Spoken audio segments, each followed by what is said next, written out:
What is up, you guys? This is HTJ Halloween, and today I am back with yet again another theme deep dive, and today's is on a very popular one of my favorites from back in 2014 when they used to have 3 themes in the store. This was actually the middle theme, a term we haven't heard in a long time. Now we only have front and back, but yes, this was the middle theme, and by popular request, I am going to be analyzing the attic from 2014.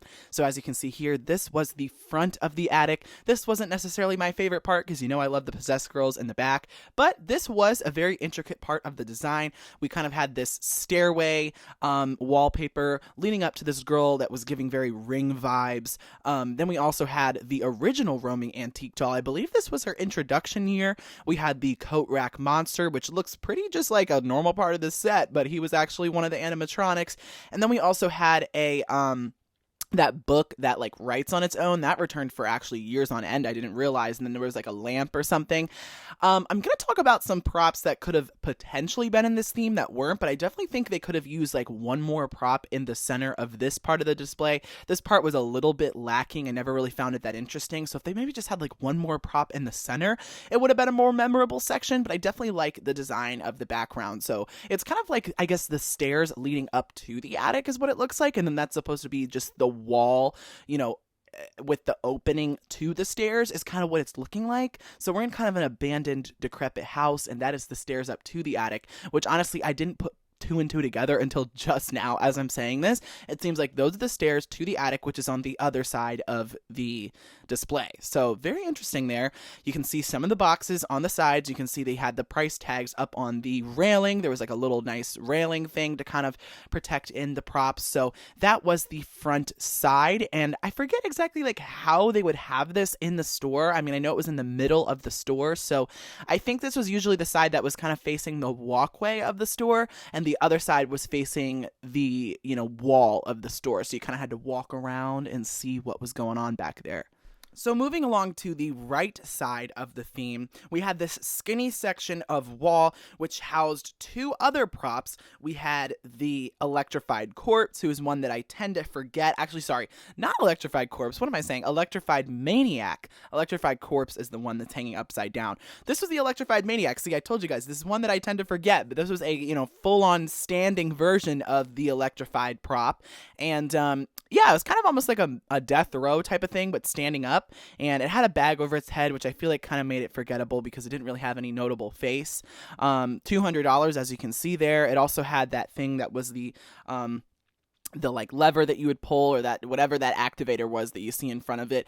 And then also we had a pretty memorable one, which was the evil scientist. He was actually a pretty popular one at the time, I believe. I never personally got him, but yeah, I remember him being kind of a popular one. You can see they kind of did a little bit of theming for him with the lab stuff up on the top. It doesn't look amazing, but you know, it's just a little something. Again, these middle themes tended to be a little bit less involved, and you can see there was kind of like this wallpaper that was purple. I think they reused this actually from the Haunted Mansion the previous year, so they were kind of reusing this purple wallpaper, and those 2 were standing in front. Well, as you can see here in this other photo, there's a different setup. We had the evil scientist on the left and the other guy on the right, and this is kind of showing you what the shape of the building was. We had kind of a rectangular shape, and then this is leaning into the back side where we had the actual attic itself, which we'll get into in a moment. Did the evil scientist and the potions on the wall there really make any sense for an attic? No, but they did have him in here, and it's kind of interesting because I know a lot of people are theorizing that we're going to have some sort of laboratory theme going on this year. Evil scientist would be a pretty great prop to return, I think. But yeah, he was kind of the original, you know, laboratory scientist gone mad type of prop. I think he was really well done, very scary. He was doing the mask before it was popular, and I think though that they could have maybe had one of those 2 props in the front section. Remember, I said I thought it was a little bit lacking in that front section. There's no need to have 2 props standing right side by side to each other. They could have put one of these up in the front and then give us a little bit more detailing. You know, for maybe the scientist, he could have had a laboratory cart next to him or something, and put Electrified Maniac up in the front. But I guess they kind of wanted you to see that stairway wallpaper. But yeah, that's just my thought on that. We had 2 life-size props right up on the side here, and then moving around to the back. This section of the theme is what has made this kind of my most memorable theme from Spirit Halloween, kind of my favorite as far as the props go. And yeah, this was the actual attic, as you can see. So the staircase led you up to this little attic where it looks like we had a little tent going on. Someone was just goofing around with the tent. It looks a little bit bloody. Also, if you really look closely into this design, we have kind of like a broken ceiling going on. And yeah, so this is just supposed to look like an attic. And in here, we had three of the most iconic possessed girl props of all time. And what is my favorite type of prop? I know you guys can say it with me. It's the possessed girl props. Why? Because I think they are the most terrifying, the most horrific, and the most creative and cool. And these three are a perfect example of that. We had Peekaboo Penny on the far left, Broken Spine Girl in the center. Now, obviously, she was supposed to be facing backwards, but I'm sure this one was broken because basically every other store you'd go to would have a broken Spine Girl, so the name really made sense. And then also we had Lunging Lily, who did return for a following year. And funny enough, she was kind of my least favorite of the three at the time, but as time has gone on, I have grown to appreciate the scariness of her as well. So yeah, all three of these I thought were complete home run animatronics. The Techie Toys era was among us at this time. They made all of these props. Now they're called Techie Design. Were they the most durable? No, but they had very unique creative looks. They weren't a reskin of anything we had seen previously. They all had unique audios, unique screams, and they were awesome, new. They all had a different type of scare, and I just thought this was one of the best lineups in a theme we had ever seen. Now, obviously, they're not going to typically have a theme that is so jam-packed with possessed girl props, but these all made sense for an attic. But yeah, I really, really loved every single one of these. At the time, Broken Spine Girl was my number one favorite. She still is my number one favorite prop of all time, and so she was the one that I chose to get when I was back on a budget. But nowadays, I'm sure I would have bought the entire theme, as you guys usually see. But later down the line, I was able to get myself a Peekaboo Penny, I believe, on the sale the following year. And then I also got Lunging Lily a leftover in like 2018 or 2019 or something like that. So I ended up getting all three of these props. I absolutely love all of them. Is the set design that amazing? No, but as you can see here, this is what it was looking like. Again, for that middle theme, it was nothing super out there, but it had kind of this triangular shape up in the ceiling as well, and we had some creepy cloth hanging down, which is kind of what inspired the way I designed my creepy bedroom theme. We also had the attic light, which is a light that I also purchased, which was part of the set that you could buy, and that was just hanging down, kind of giving it the attic look. So this was really like the main memorable part of the attic when you think of that theme. Was all these props. They were all super scary, really made for a great in-store experience.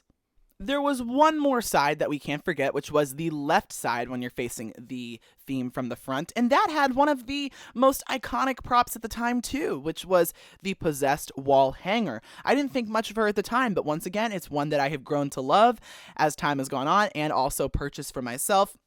Maybe the reason that I've started to love all these props from the past is just because my standards have gone down, because the props these days never live up to them. But back then, maybe I had higher standards because I was like, very particular on which props I liked. But nowadays, I'm like, geez, if they brought something like possessed wall hanger back, it would be like the best prop of the lineup. I guess that just goes to show how it's kind of gone downhill a little bit, sadly. But yeah, possessed wall hanger, that was an aside, but possessed wall hanger was hanging on the left wall, appropriately on the wall.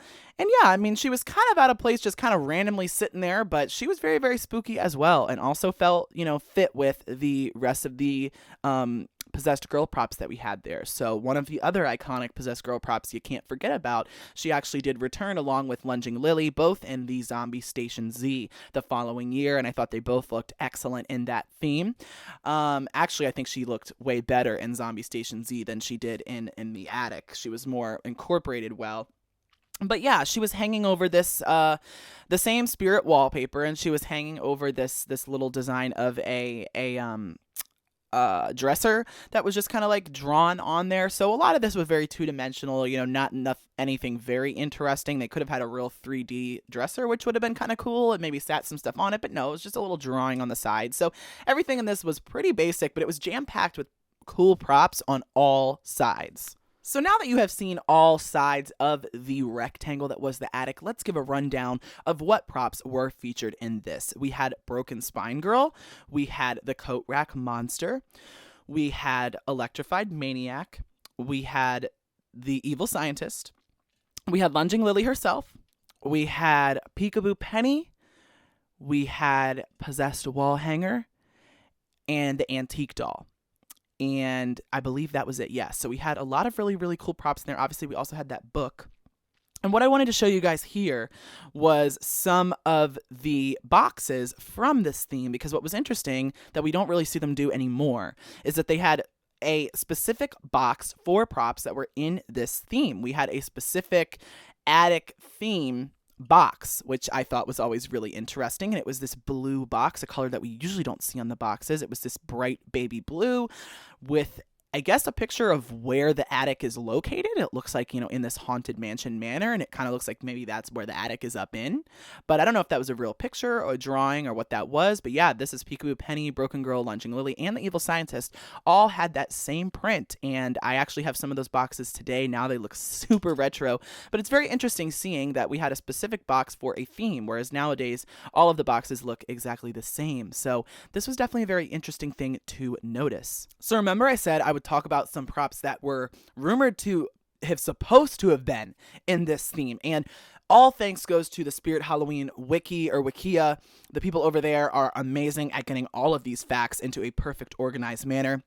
And one thing that I literally learned during my research in that is that this prop, Chester the Jester, seems like he was supposed to be in the attic. And he wasn't released until the following year as an online-only prop, I believe. But he would have actually looked amazing in that front section where I said they kind of looked like they were missing something. And maybe that's why they were. Because as you can see here, when people ordered him online, he came with that same attic print.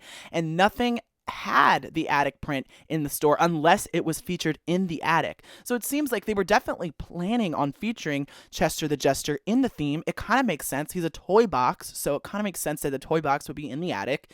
But it's interesting that it looks like they were planning to feature him in the theme because they had all the boxes printed this way, as well as in his demo, he is actually in the attic itself. And I don't know if they filmed other props that weren't in the attic in this, but I just thought that was interesting that his demo is filmed with the exact same attic backdrop, not in the theme itself, but with that exact same print. So he was definitely supposed to be in the attic, and for some reason his release was delayed until the following year as simply an online only, and he never got to see the light of day in store. But I actually think he's one of the coolest clown props that they've had, and I think he would have done amazing as an in-store release. So I don't know exactly why he was delayed and not released in the stores, but if any of you guys, have more information on that, please let me know. But very interesting to note that Chester the Jester, something that could have been an attic edition, but ended up not being.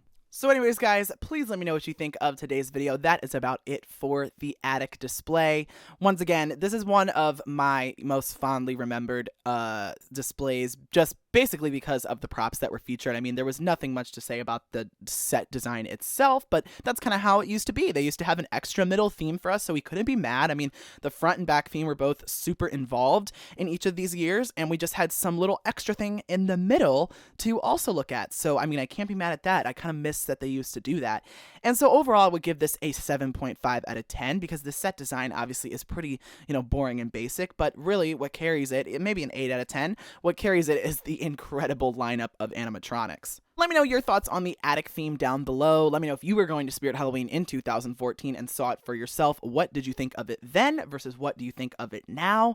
And also, don't forget to leave a thumbs up if you did enjoy the video. Also, I am selling some of my animatronics. I just want to make sure everyone has the opportunity to get them if it's ones that you guys really want. So scroll through my videos and look for the ones that say prop sale, and you can have the opportunity to place a bid on those animatronics. I just want to make sure you guys are all aware. So if there's any animatronics that you're really trying to get your hands on, you don't miss that. All right, guys, thank you all so much for watching, and I'll see you in the next video.